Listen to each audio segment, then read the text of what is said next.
Hello, so we're going to do 10.3, which is the last one for other functions unit, chapter 10. 10.3 is composition of functions. So composite functions are functions that are formed from two functions, f of x and g of x, in which the output of one of the functions is used as the input for the other. So before, we used to take like f of 2 and you'd fill 2 in for every x.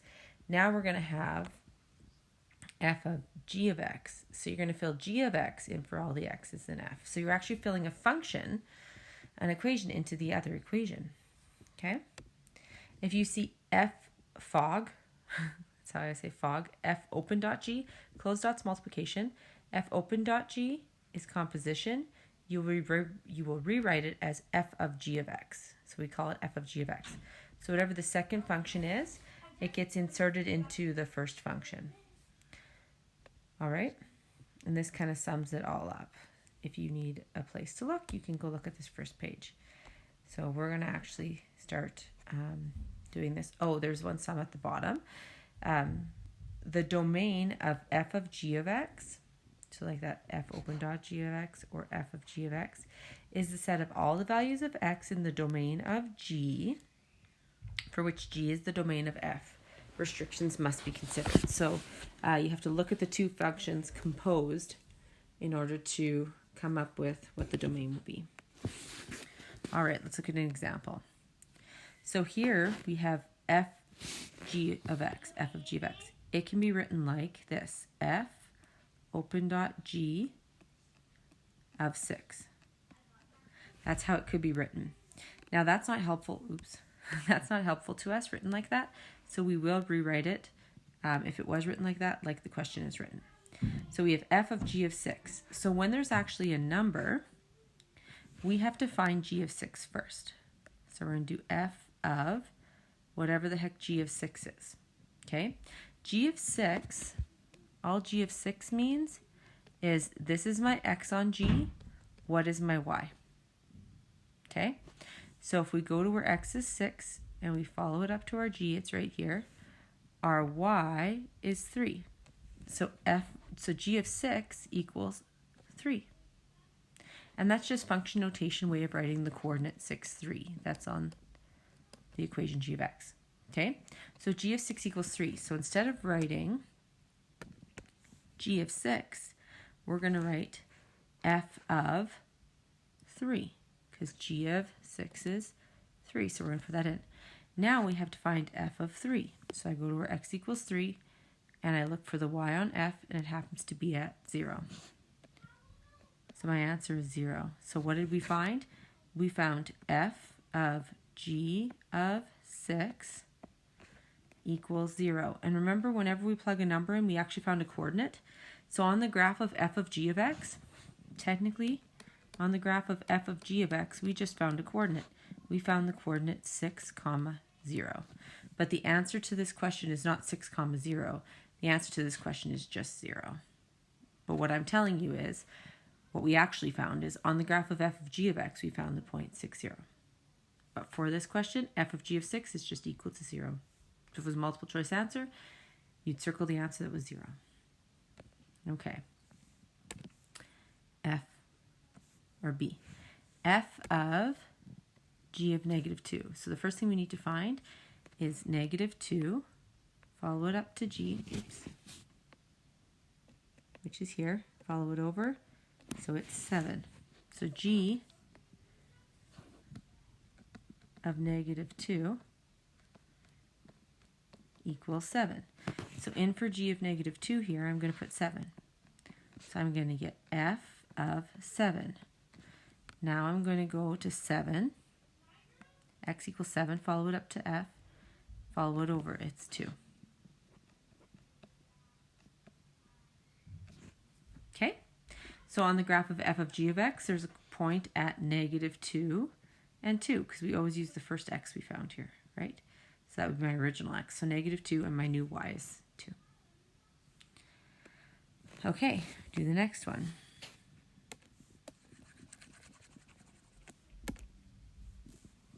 You have to find f of 3. So we're doing g of f of 3. So we have to find f of 3 first.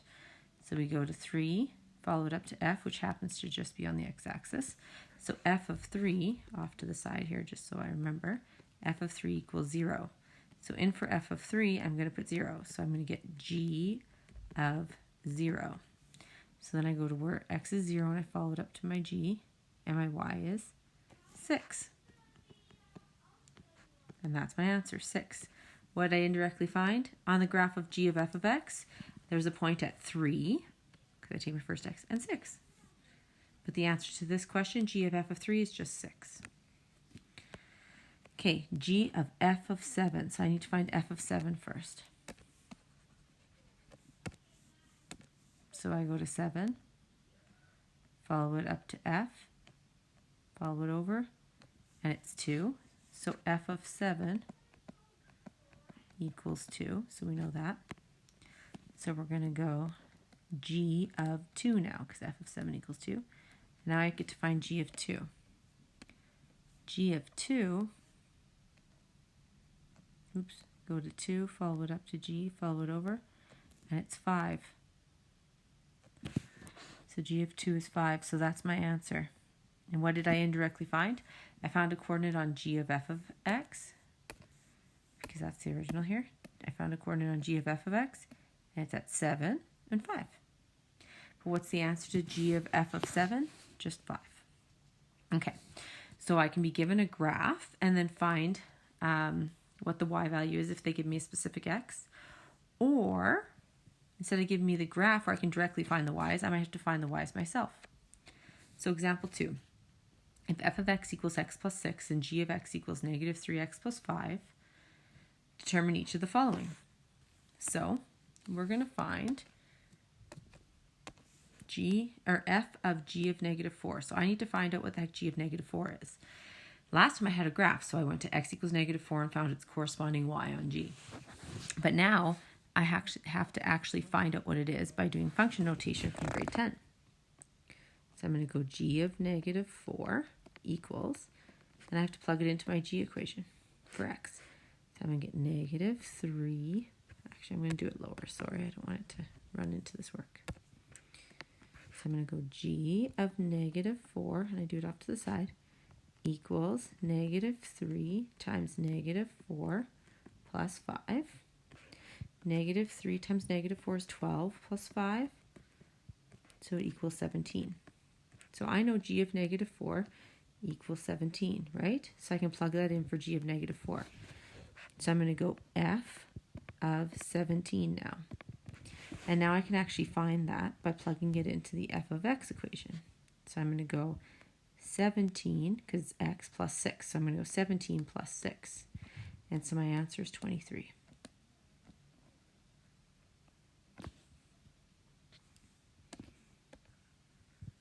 All right.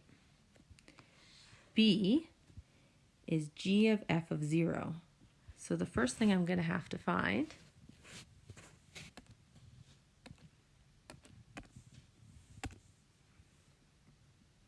is f of 0.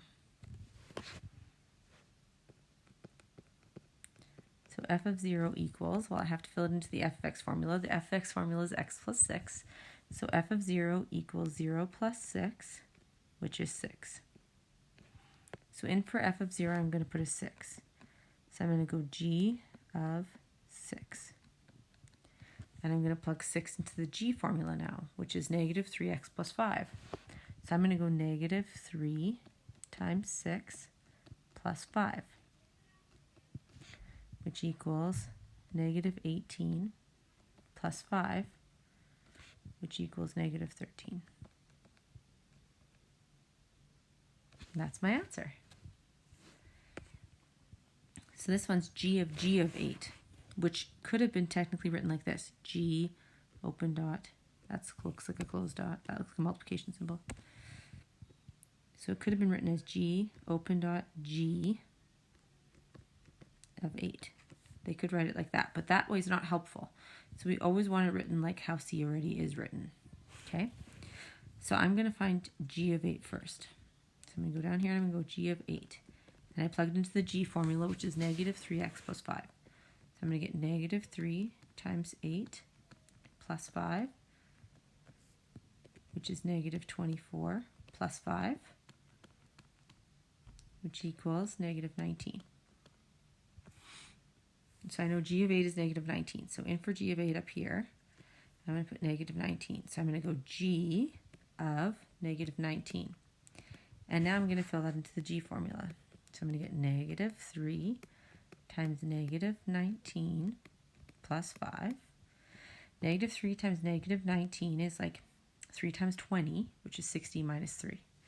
So it's going to be negative or positive 57 plus 5. 57 plus 5 is 62.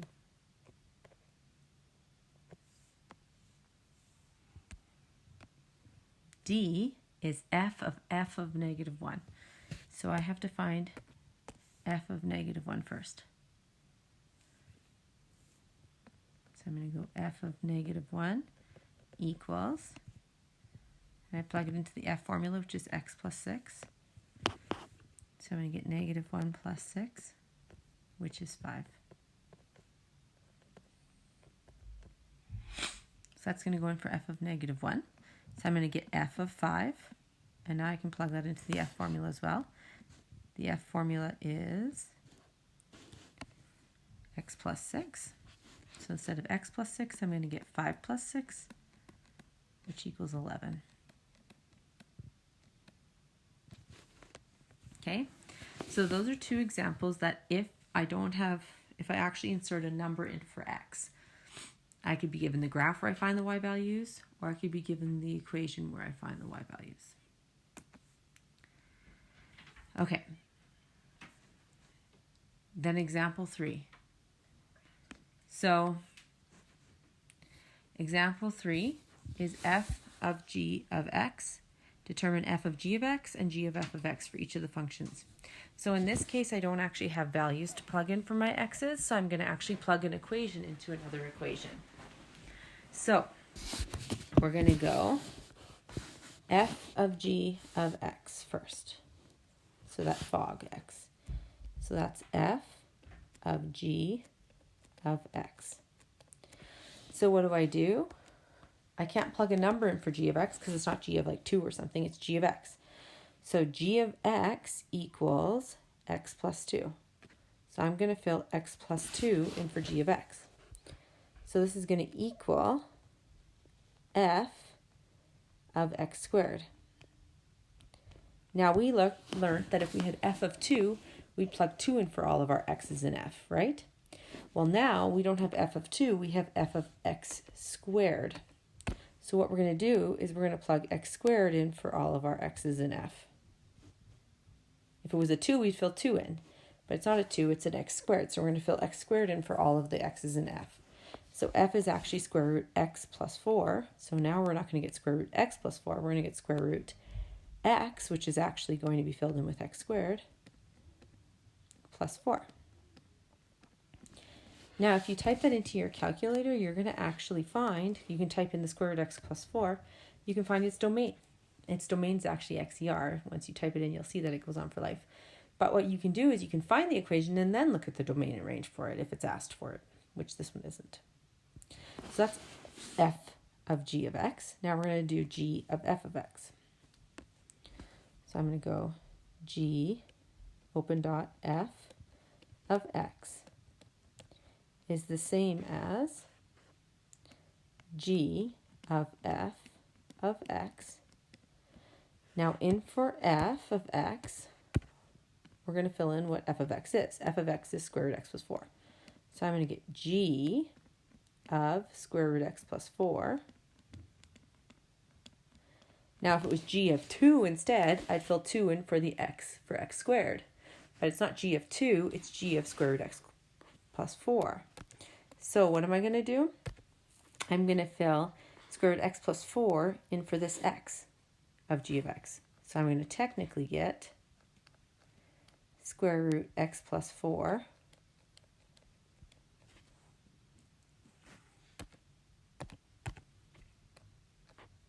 squared. Now I know the squared and the square root cancel, but the square root was in the equation, wasn't it? So I would still, if I did the domain, I would still have to say x has to be greater than or equal to -4. Because at some point I still had the square root of x plus 4 in this question. So even though this is going to happen here, my domain is still the restricted version of this. So I would go x plus 4 is my answer. And behind it, I would say x has to be greater than or equal to -4. Because at some point I had a radical, and the moment I have a radical, I have to check and see if there's a restricted domain. Now, it didn't ask for the domain. I just wanted to explain that. Okay. For B, we're going to do f of g of x first. F open dot g of x. So I'm going to get f of g of x. So I'm going to get f of whatever the heck g of x is. And g of x is 3 minus x. Now what does that mean? My screen is not wanting to write the x. Come on, there we go. So what does that mean? That means that this 3 minus x is getting inserted in for that x of f of x. So the rest of f of x is staying the exact same, but the x is going to become 3 minus x. So I'm going to get equals the absolute value of 3 minus x. That goes in for my x. So the absolute value, 3 minus x goes in for my x, and the rest stays the same, -4 absolute value. So the only thing that changed was this x here became 3x minus 4. And then I just reduce it if I can, or collect like terms. So I'm going to get negative x, and then 3 minus 4 is -1. Okay. Then we're going to do g of f of x.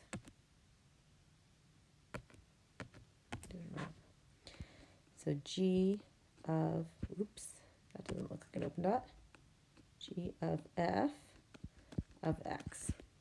So I'm going to get g of f of x. And then I'm going to get g of whatever the heck f of x is. F of x is the absolute value of x minus 4. So now I'm going to insert that in for my x and g. So I'm going to go 3 minus, stays the same, but instead of x, I'm going to have absolute value of x minus 4. And that's my answer. Because I can't make it any more reduced. Okay, let's look at C. For C, I'm going to do f of g of x equals f of g of x, which equals f of, and then I got to put g of x in. Christmas colors, x plus 3. And so I'm going to put x plus 3 in for the x and f. So I'm going to get 1 over, that stays the same, but instead of 1 over x, it's now going to be 1 over x plus 3. And then we state the domain where x cannot equal -3 because it's a rational function, and that would be our vertical asymptote. So that's why we learned these radicals and rationals before we learned addition, subtraction, multiplication, division, and composition of the functions, because we need those previous units. Okay, we have left g of, my open dots don't look like open dots with this little iPad. So we have g of f of x, which I will rewrite as g of f of x, which I will rewrite as g of whatever the heck f of x is. F of x is 1 plus x, or sorry, 1 over x. And so now I'm going to get the g equation, which is x plus 3. But instead of putting an x, I'm going to put 1 over x in its spot. And then that's my answer. Okay, example 4. Example 4 says for x squared minus 2 and g of x equals, for f of x equals x squared minus 2 and g of x equals 4x plus 1, sketch the graph of each composite function. Determine the domain and range of the composite function. So we're going to write it as y equals f of g of x. Now g of x is 4x plus 1. So I am going to plug 4x plus 1 in for all the x's in f. So f is x squared minus 2. So I'm going to get x squared minus 2. X right now just happens to be 4x plus 1. And then what you have to remember to do is actually square that. So people will go 16x squared plus 1, but you have to remember that.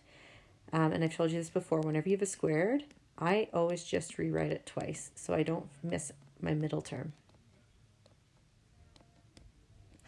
So when I FOIL this out, I'm going to get 16x squared plus 4x, which is plus 8x, plus 1 minus 2, which is 16x squared plus 8x minus 1. Now we need to sketch that, so we can just type it into our calculator. So I go to type it into my calculator.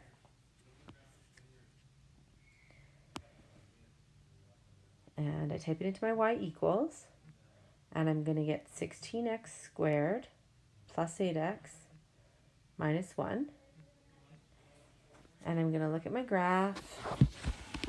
And my minimum is what I'm going to find. So second trace minimum, because my minimum is, if this is a quadratic, I need a minimum or a maximum to draw it. It's at 0.21 and 1.42. 0.21 and 1.4, that's not my minimum. My goodness. I messed that one up. Well, it doesn't even make sense for what's on my calculator. My minimum's at negative 0.25 and negative 2. That makes more sense. So it's like here.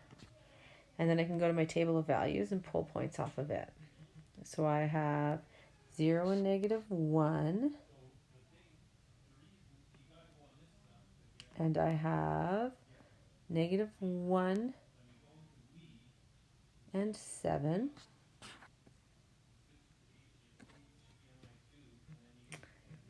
And then if I want, I can find other ones in between. So I can go second trace value.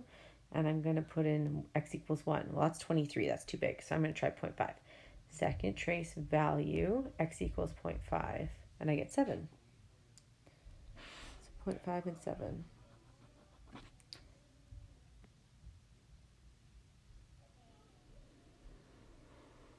It's a really small looking graph, hey?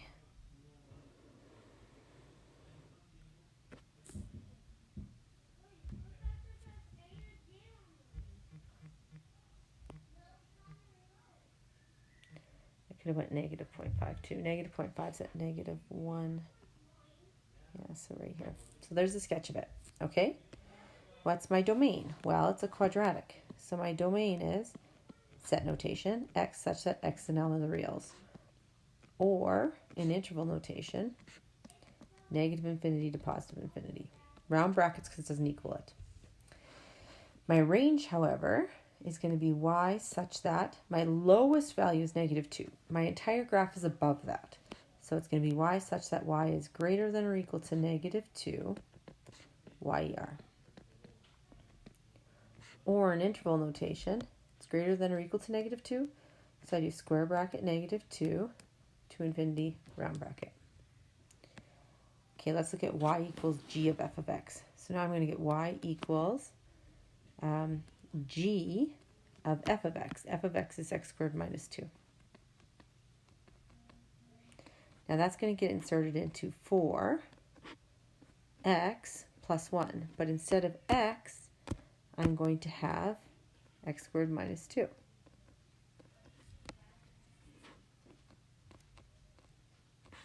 Then I have to remember to distribute that 4 in.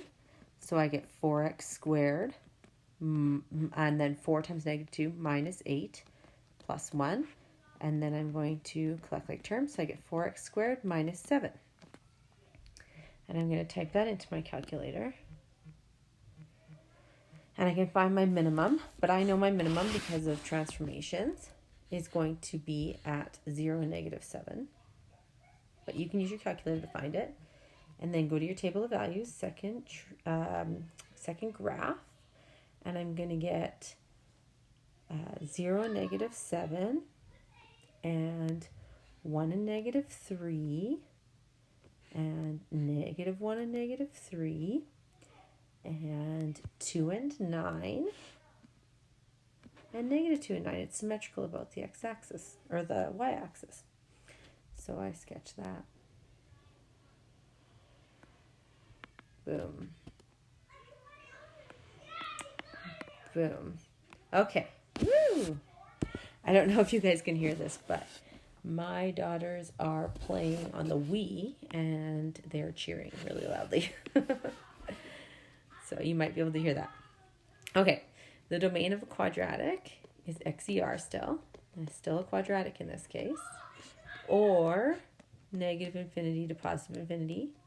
And my range, my lowest minimum, is at negative 7 or higher. So I'm going to do y such that y is greater than or equal to negative 7, YER. Or equal to negative 7 and greater. So infinity round bracket. And the round bracket is always for infinity because you can't equal infinity. Okay, the last page. So if the functions, we have example 5, the functions f, g, and h are given. F of x equals x squared minus 1, g of x equals 3x plus 2, h of x equals the absolute value of x plus 2, the value of f of g of h of negative 8 to the nearest whole number. I know it seems crazy. F of g of h. There's going to be lots of brackets. So we have to rewrite this. F of g of h of negative 8. Major cheering. I'm not sure if you can hear that. Okay, f of g of h of negative 8 equals, they're having a lot of fun out there, f of g of h of negative 8, close bracket to close it for that bracket, close bracket to close the one around the h, close bracket to close the one around the g. And now what we're going to do is we're just going to work from inside out. So it seems way more, it seems harder than it really is. Okay, guys? It seems way more overwhelming. So we're just going to work from inside out. So we'll do the blue first. So we're going to do h of negative 8 first. And I'm just going to do it off to the side. So off to the side, I need to find h of negative 8, which equals the absolute value of negative 8 plus 2, which equals the absolute value of negative 6. And the absolute value is the distance from 0. So negative 6 is how far from 0? 6. So that's why when you take the absolute value of any negative number, it actually becomes positive. So h of negative 8 is 6. So I'm going to get f of g of 6 now. So 6 is going to go in this little bracket. Now what am I going to do? Pick green, and I'm going to find g of 6 off to the side. So I go g of 6 equals 3 times 6 plus 2, which equals 18 plus 2, which equals 20. So now in for g of 6, I'm going to put 20. So I get f of 20. And now I can do this one right here. So I'm going to put 20 in for the x and f.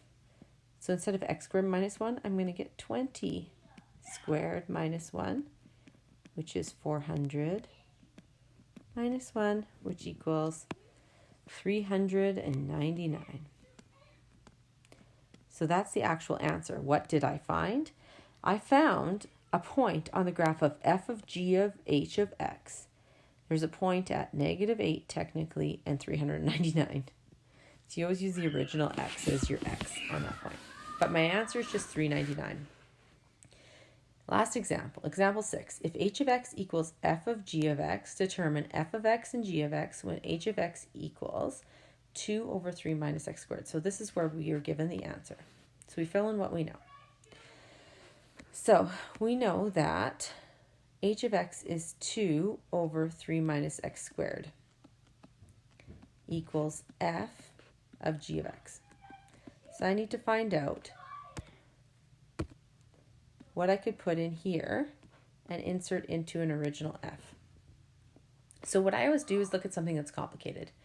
So I always say, hey, maybe I can make this be g. Okay? because it looks like it's complicated. So I'm going to say g of x equals 3 minus x squared. Now all I need to do then is make f be 2 over, and instead of this being 3 minus x squared, I make this little blue circle that I just circled be just x. So I'm going to make f of x actually be 2 over x. Because if I make 2 over x, then I can fill this g, which I just made, in. And I'll get the h of x. That's the fastest way that I always find to do it. So I take the complicated piece, make it be the g, the inside bracket, and circle it. And then whatever I circled for the f equation, I'm going to make that just be the variable x. And that is it. So I hope you guys have a good day. I hope you understand compositions. It's a really good one. After this, we're going to be moving on to exponential graphs. They're what they look like and their transformations. Okay? Have a good day.